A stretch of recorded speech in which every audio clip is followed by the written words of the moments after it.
stop. Putting in the work and we go far. Beating up the beat cause it goes hard.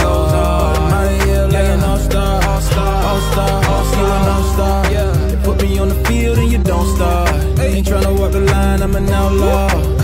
On top like an all-star. All-star, hey.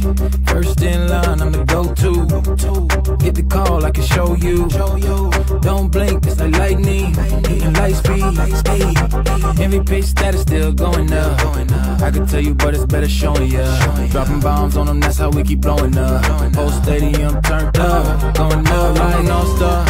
Putting in the work and we go far. Beating up the beat cause it goes hard. I'm out of here like an all-star.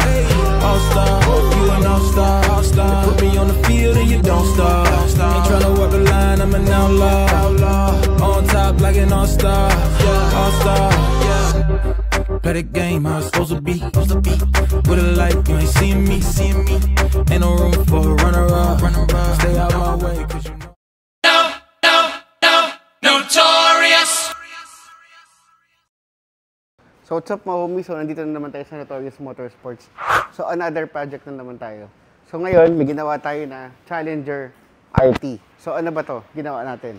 So dito, nilagyan natin siya ng quad tip or naka-apat siya na muffler tip. So quad siya. So ito naka-carbon tip siya, naka-acrophobic siya na muffler tip. Tapos nilagyan natin siya ng MagnaFlow na mufflers para ang gusto natin, bass yung tunog niya. At the same time, may rumble pa rin. Kasi, syempre, itong mga kotse na to, muscle car.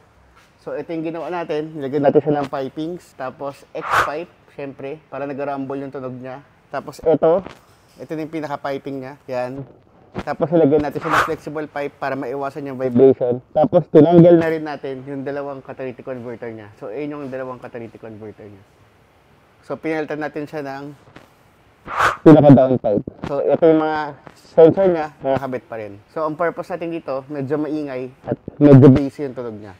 So, ngayon, pakinggan natin kung ano yung tunog niya. So, what's up mga homies? So, ang ginawa natin dito, nilagyan natin siya ng KLN na air intake. Tapos, syempre, nilagyan natin siya ng heat shield. Isa to sa mga bago natin project ngayon, yung paggawa natin ng mga heat shield. So, ang ginagawa natin, hinihiwalay natin yung init ng makina papunta dito sa air intake. So, ngayon, ito yung mga bago natin mga products na gagawin natin ngayon. So, ito, mamaya, idadayo na natin to. So, tingnan natin kung ilang horsepower ilalabas at tingnan natin kung gaano siya kaingay.